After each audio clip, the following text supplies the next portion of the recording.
Welcome back to another fabulous episode of Gems Podcast. I'm your host, Genesis Amaris Kemp, and with me today in the hot seat is Ina Coveney. And here's a bit about Ina. She is a business coach and the host of the Global Phenomenon podcast. She helps up and coming online coaches monetize their tiny audience through organic lead generation strategies before they invest time and money in audience growth. Ina reached six figures in her business before ever cracking 1,000 followers on any of her platforms, and her mission is to help coaches do the same. And without further ado, welcome, Ina. Hi, Genesis. Thank you so much for having me.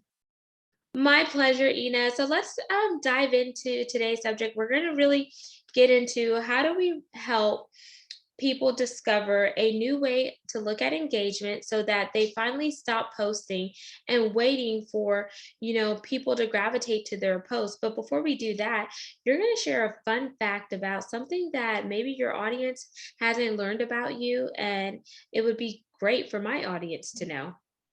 Yeah. So the fun fact is that the Global Phenomenon is my fourth podcast to date. I started podcasting back in 2012, so I'm a dinosaur in podcasting years. And it was all because I'm a very techie person. I have a computer science background. So when I found out about podcasting and I realized that I could do it for free by hosting my own podcast, not paying anybody else, I started doing it. So my first three podcasts were self-hosted, and I'm finally on a legit host that gives me metrics.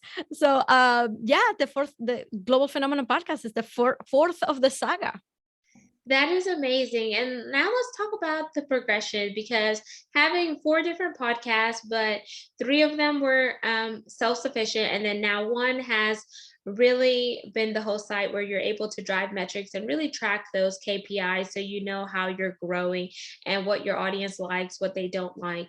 And so making six figures was not easy. So there was definitely some pain points, some struggle points until you got to those six figures. So let's unpack that, because someone listening may say, wow, she made it to six figures, but they don't know the start ugly moments and how it took you time to really cultivate and own your craft before you really saw the rewards of your labor. Yeah, let's start with that. Let's start by saying that when I started my business, which was 4 years ago, that's when I quit my job and I decided to do this full time. Before that, I was doing side jobs. I was making websites. I was doing that kind of stuff. But back in 2018 is when I decided to quit and do this full time. I didn't just quit and decide, I think I'm going to teach people how to monetize small audiences. Like that was like, I didn't know that that was a thing for me. All I knew is that I could see other people in the coaching world and I looked up to them and I admire them. And I mean, Amy Porterfield, huge person in the coaching industry. She's the one that gave me the gateway into this new universe of a place where I can just do what I love and get money from just doing that. So the more I started to learn about the coaching world, the more I realized that there were all these like quote unquote celebrities in this field. And it's almost like we have our own little universe where you have the important people and you have people, down here, like this whole caste system. And it made me want to be up there. It made me want to go up and be that person who's inspiring the masses. And that's when I switched. My last podcast was all about helping people with side hustles, right? Talking to corporate people who might want to try something new. And I switched to just saying, you know what, I'm going to admit to myself that what I really want is to be the next global phenomenon. I want to be the next big thing out there, just like Amy is, and just like Pat Flynn and John Lee Dumas and Selena Sue and all of these people who are like celebrities in my eyes. So that's where the Global Phenomenon podcast started. And at that point, I had already made six figures in my business at the time that I started the Global Phenomenon podcast. But the 2 years before that, I didn't know what I was doing. I wanted to start a course and I created one and I sold like 4 copies of it, all discounted. Like I didn't know what I was doing. Somebody suggested that I should start helping people one-on-one. And I'm like, I don't want to be a coach. And they're like, try it. This is the way you're actually going to help people, by talking to them individually. And it just completely changed my perspective on what having an online business would be like. Then a couple of years later, I hit the $100,000 mark. I switched to talking about the global phenomenon, just inspiring people who really want to make it, right? Who not just looking for like gas money and for grocery money. Is these are the people who are going to be the next leaders, the next people who are on the TED stage, inspiring others. Like, that's who I talk to. But it wasn't until like 3 years into my journey that I was able to turn around and be like, wow, look at all of these things that I have built. And I don't even have 1,000 followers on my Instagram or 1,000 subscribers to my mailing. I don't even have 1,000 subscribers on my mailing list, right? But I was able to make it to the 6 figures within the first couple of years. I was able to actually inspire and educate and help people with their businesses. So all of this time, I'd been wanting to grow my audience, to be the next global phenomenon, but it wasn't happening. And I made my business work anyway. So that's where the whole idea that I pivoted just in 2021, but just like a year ago, 12 months ago, this whole idea of, you know what, let's take a look at what it really takes to monetize a small audience. Let's really take a close look at that and see how I can help people make their businesses work without necessarily teaching them how to build an audience, which is a completely revolutionary thought in the coaching world.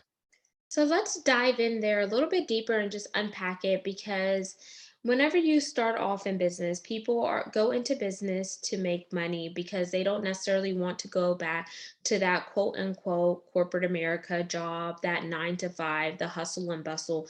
They left that because they wanted freedom, whether it was financial freedom, whether it was freedom to really spend time with their family, travel, and do things that is rewarding, that makes them feel good.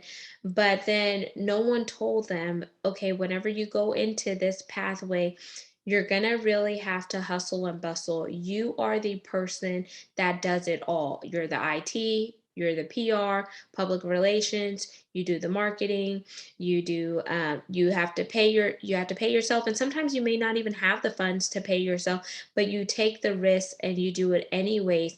And if you have a spouse and that spouse is used to you bringing home X amount of income, and you go from bringing in that income to no income to follow your dreams, then that could also create a rift in your marriage and in your home life dynamics. So let's really unpack that and go beyond the surface level, because I really want to have the listeners as well as the viewers feel inspired, but also feel empowered that if Ina could do it, I can do it too, even if I start with what I have now. You just said so many things that I relate to, right? When I quit my job, I was making the same amount of money as my husband at the time. And not that he was my husband at the time, he's still my husband, but at the time we were making the same amount of money. So the idea of quitting my job to pursue this, that I didn't know what was going to happen with it, it did mean that we were going to see our entire household income slashed in half. It did mean that. And it was not an easy decision. When I was working in corporate, I had a really good job. I was on my way up the ladder. I had a very promising career. And then when I got pregnant with my second son, and I was about to go on maternity leave, something happened. And this is what's going to happen to every single person who's listening to this, right? You think your job is fine, everything is steady, and everything is safe, and everything is secure, but then something happens. You get a new boss that doesn't like you, or you get laid off, or like suddenly things start to get like shake the ground from under you. And the question is, are you ready to quit that and to do something else, or are you just going to jump into another job? So for many years, I just jumped to another job. Whenever anything happened, anything shook my core, I would find another job and I would find another job, even though I wanted to do something else. But this time, my husband and I sat down, we took a look at our finances, and we said, okay, it looks like I could stay home for 1 year and we would be okay. So if I can make my business work for the first year, then we'll see how it goes. But at the end of the year, if things are not going, then I'll just have to go back to work. And we looked at our finances. It was a risk that we were willing to take.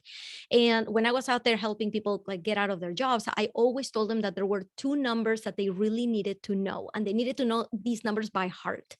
Number one is, if you didn't have any more income starting today, or you only had your spouse's income, right? Like if your salary went away, how much money would you need every month to actually survive? Like, what is actually the amount of money that it takes for you to not lose your house, for you to not lose your car, for you to keep your kids in school, for you to keep money on the table? Like, what is that number that you need to be bringing home every month? You need to know that number, because it is not equal to your salary. Whatever our salary is, we will always use 100% of it. But we got to really look at our finances and say, what realistically, if I could make this amount of money, and it could be 50% of your salary every month, I wouldn't lose my house. I could still continue to live and survive and put food on the table. That's one number.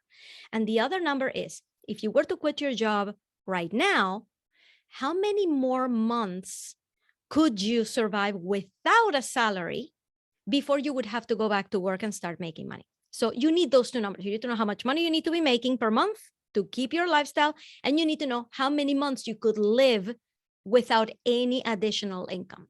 And that will give you enough information to be able to say, you know what, if I quit today, it looks like I'm okay for the next 3 months. I'm okay for the next 4 months. I don't have to find a job yet. Then you know what? I'm just going to quit, and I'm going to take that time to actually get my business to work. I'm not recommending that anybody quit. I really feel like this is a very, very personal decision, but it cannot be made on the fly. It's something that you have to really think about, really talk to your partner, because you just said this could cause a rift in the marriage. Absolutely. In our case, we were very, very lucky. I had just gotten out of maternity leave. My husband was excited for me to stay home and take care of the baby for a year. And I'm like, but you know that I'm starting my business, right? Like, you know that I'm not just going to extend maternity leave for a year. You know that I'm doing my own thing. And he's like, yeah, but you're taking care of the baby, right? I'm like, yes, honey, I'm taking care of the baby, but you know that I'm starting a business, right? So it was like that superwoman. I had to do all the things that first year. So I really think everybody has to be really smart, really, really smart with it. And yeah, peeling the onion. Yeah, nobody tells you like you're not gonna make money for a while. And the best advice that I can give to anybody who's starting is to remember what is important in the business. And what's important in the business is to get clients, is to get money in. That's what's going to help your business survive. It's not the signing up for every course you see because you think it's going to be your lottery ticket, right? It's not signing up for the YouTube course so you can blow up on YouTube, or the Reels course to blow up on Reels, or the TikTok course to blow up on TikTok. That's not what's important. What's important is figuring out how you can help people. What are people going to pay you for? And start doing that. That is so true. And then I've heard it like this: if you do something that you are passionate about without worrying about getting paid, you're going to put your heart into it. And eventually the money is going to come, because you aren't chasing the money. You're not trying to secure the bag, but you are being led with your heart, and your heart is tied to your mission. Your mission is tied to your overarching purpose on why you were placed here on earth. And you have to know who your ideal avatar is. Who is that group of people that you have been led and compelled to help? How are you going to help them? Why do you want to help them? And what are they going to get from working with you? Because it should definitely be mutually beneficial. And once you get clarity around that, then things start to fall in alignment, and you start to see your pathway get a little clearer and brighter every step along the way. But it starts by taking action, and you have to know, how are you going to take those actions, and then how are you going to rinse, repeat, and have that overall replication, so then your business can start working for itself. So Ina, whenever you look at your clients, Who are your ideal clients and what do you give them and what has been their ask? My ideal client is online coaches who have been posting every day for the past 6 months, every day for the past 12 months, and they still are not getting clients. They're still buying into that belief that, wait, I just need to post more. This one's one that I get a lot. I'm just building my brand. It's okay that I don't have clients because I'm here, I'm posting to build my brand. I'm starting a podcast to build my brand. I'm starting a YouTube channel to build. No, the clients will come. I just need to build my brand first. And that grind of month after month after month is still not working, and they're wondering why. They're doing exactly what you just said. They're following their passion and assuming, you know what, the money's going to come. Problem is that businesses don't just work on hope, right? Businesses don't just magically start to work. I will say that choosing the passion is what is going to prevent you from quitting. And you should every day, you should be looking for reasons to not quit. So if you're working on your passion, that's great. That's going to get you to get up in the morning and keep posting, even though it's not working. So my ideal client is the one that has gone through all that grind, has spent so much money on coaching programs that they got themselves into debt, that now they see another program and they want to invest in it and they can't even do it, right? So I see so many coaches falling into that. Let me just buy this next program because that's going to save me. And then 80% of coaches, right, going by the 80-20 rule, 80% of coaches who are out there building their brands and investing in programs, they're still not getting clients. So it's great that the other 20% is doing amazing. And those are the testimonials that we hear, right? But what about the other 80% that is still grinding and not getting anywhere? Those are my people. Even like once I realized that those are my folks, those are my people, because I went through the same thing. I went through the same thing of putting myself into debt and investing into programs that I never even opened module number 2, right? And I thought that they were going to be my salvation. I've been there. So it made me rethink my entire offer, right? I'm a business coach, and business coaches out there, they'll charge you $5,000 to work with them, $3,000 to work with them, $10,000 to work with them. Those are the prices out there in the marketplace. And that's great. I have invested at that level from coaches. I would love to help other coaches get to that level where they can charge those prices. But I realized quickly that a lot of coaches who were signing up for those high price packages were doing so because there were no other options in the marketplace, because they needed the help. They still didn't have the money, but they had the grit, they had the passion. They wanted to put their money where their mouth is and go and invest at that level, even though it left them in debt. And I'm like, I want to help you. It made me restructure my entire offer to the point that now I'm like, I will give you my help, and I will give you like all of the materials that I have, so you can go step by step on how to engage with your audience and how to go and make your business work.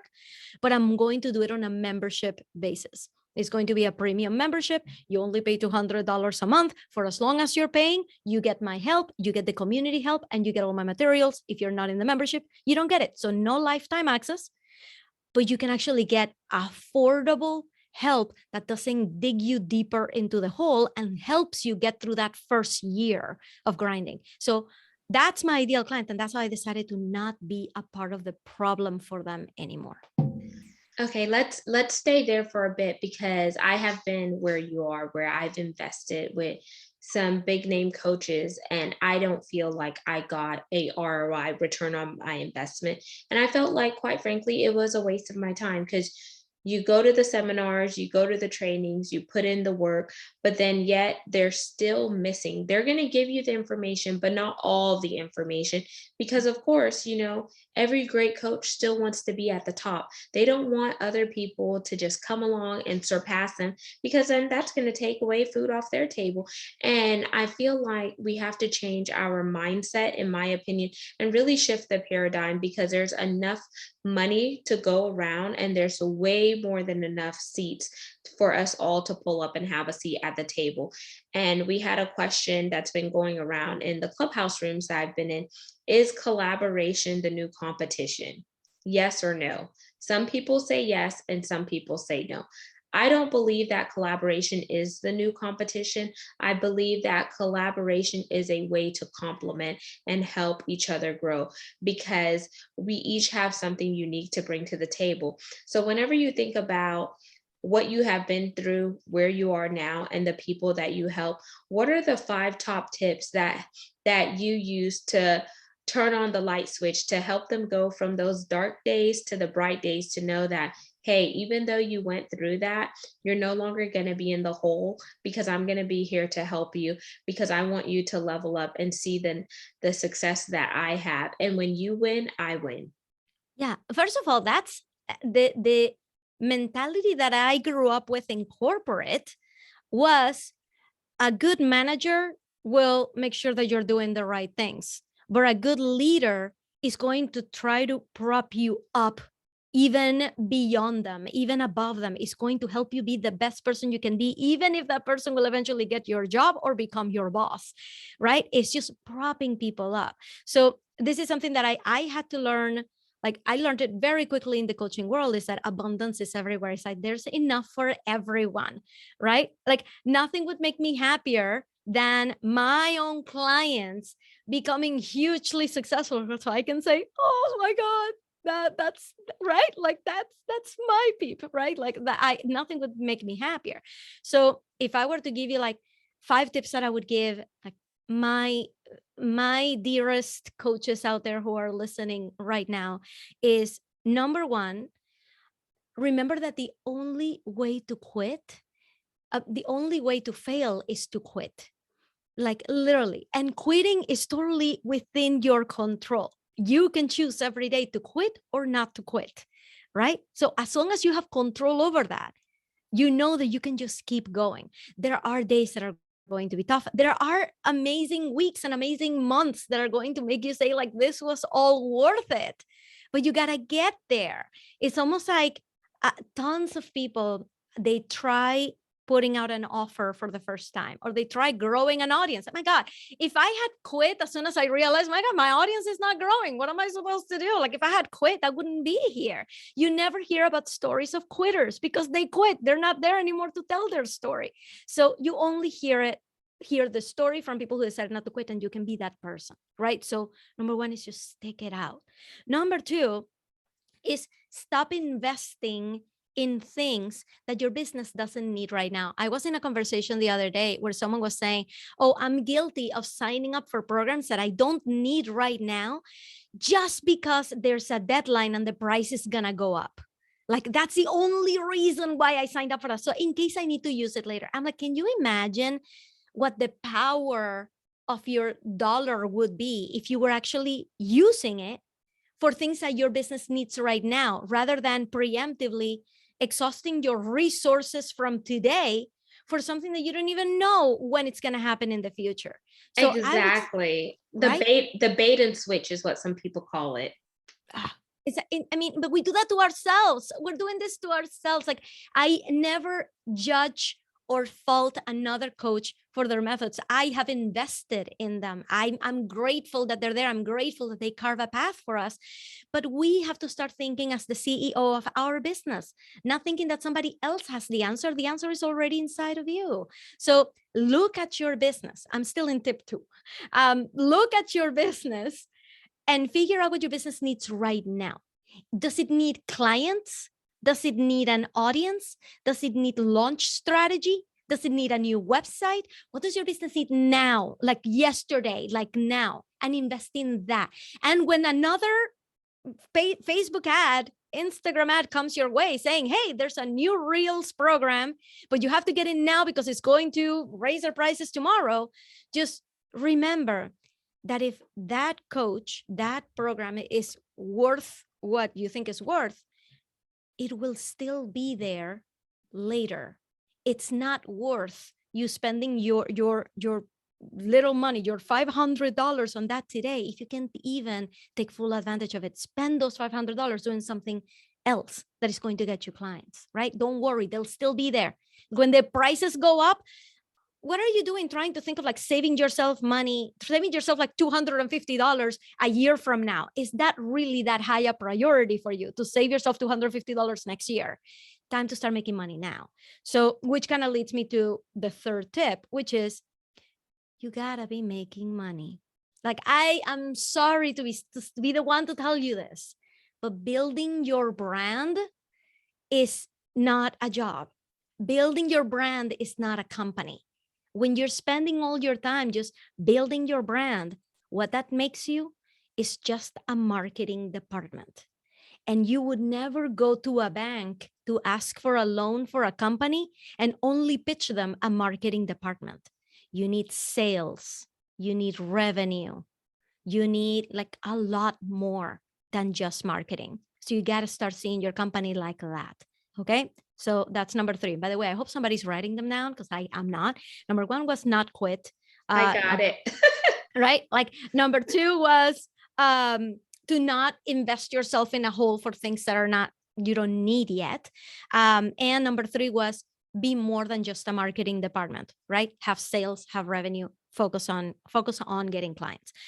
Tip number 4, it's time to look at engagement in a different way than you've been taught. Whenever you hear all the marketers talk about engagement, the thing that they're talking about and the thing they want to ingrain in your mind is that engagement equals likes, follows, shares, comments, right? Like if I were to ask you, like Genesis, how is your engagement? You'd be thinking of those metrics. You're saying, well, I get pretty good engagement. I get so many comments per post. I get so many listens on my podcast, right? Like those are the metrics.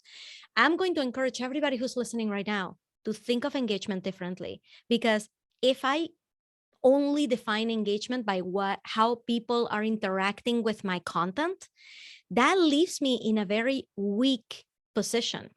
I'm not in a position of control over that. I can't go to someone and force their hand to like or comment. Sure, I am responsible for making things enticing, but if people can't even see my posts, then I'm just basically not taking the driver's seat when it comes to engagement if I keep defining it that way. And that's how you end up with so many people, and I hear this all the time, telling me, but Ina, nobody's engaging with my post. And that puts the responsibility over somebody else. It's like, nobody's engaging with my post. So what am I supposed to do? People are like, and you start to like resent the audience. It's like, oh, they don't know a good thing when they see it, right? Like, why are they not engaging? Like, no, it's not their fault. It's time to rethink engagement. From now on, engagement is not how many comments you got, how many shares you got. From now on, engagement is how many conversations you have initiated in the past week. Are you going to other people's posts, other people's stories, other people's reels, and engaging with them? That is how you're going to start measuring engagement from now on. If I ask you, how did your engagement go this week? You're not going to tell me how many comments you like. You're going to tell me how many comments you left, how many conversations you started, how many DMs you started. So that's tip number 4. Tip number 5, have fun with it. Don't go and copy what other people are doing. Other people are like following their own passion, right? That's why their content is so awesome, because it comes from the heart. So what comes from your heart? I've seen Instagram accounts that they love kind of like the Halloween theme. Like every post, like they give marketing advice, but you see that they have like skulls and they have like a machete, like into like something, like somebody screaming, and like they love the whole Halloween theme, and they're good, and I actually read them and I listen to it, and it makes it a little bit fun. But that person who created those posts wouldn't have done that if they were just trying to mimic what everybody else was doing. They got creative not just for the sake of being creative, because they followed what they like, right? And I'm like, this happened, this was my story with finally like having fun with my brand. I worked with a branding strategist 3 years ago. She's great. She's amazing. She does what she does. She creates legacy brands. And she told me that, Ina, your colors are a little bit soft and you are such a firecracker that your colors should be really bright, right? So I told her like, oh my God, you want me to use red? Because that's like the first thing that came to mind. She's like, yes, actually, I want you to use red and yellow and like fire colors. And we created this whole brand. And for an entire year, maybe like a year and a half, all I posted about was like in red, in yellow, all those fire colors. Then when I started the global phenomenon and I started to rethink the brand, I decided I'm not going to work with anyone. I'm just going to listen to myself and really sink into what I love. And you know what, guys? I am sorry, but I love pink. Pink is awesome. Pink is my color. Pink is what I love. Pink is what I like to see everywhere. And I'm going to start using pink. And when I started doing that, my feed, it just started to like inspire me even more. Like, oh my God, I love looking at my feed. It looks so beautiful. And I look back to the red and I'm like, it served me for a while, but now I feel so much more authentically aligned with the things that I'm putting out there. So just have fun with it and really think about what is your personality and how you can infuse it into everything.